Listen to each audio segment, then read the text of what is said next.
दोस्तों, क्या हाल है? आप ठीक ठाक? मैं आपका दोस्त, आपका भाई उस्ताद बूटा फारूक। दोस्तों, अभी मैं आपको एक टेडी कबूतर का शौक़ करवा रहा हूँ। मैं उम्मीद करूँगा कि इंशाल्लाह आपको ये पसंद आएगा। ये आँख दिखा रहा हूँ इसकी।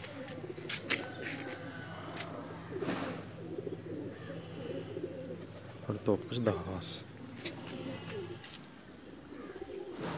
बिल्कुल साफ क्लियर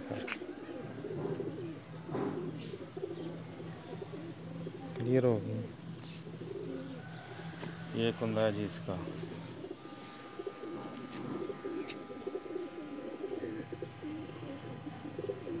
वाइब्रेशन देखें इसकी, माशाल्लाह। ये देखें वाइब्रेशन, बहुत परवाजी कबूतर है ये आखिरी 3 पुराना नाम, 10वां बड़ा है, 9वां से छोटा। ये दुम है जी, बंद दुम का कबूतर है। ये इसका पंजा है।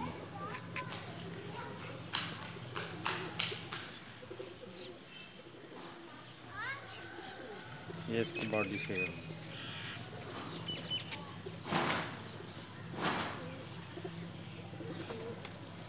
करीब का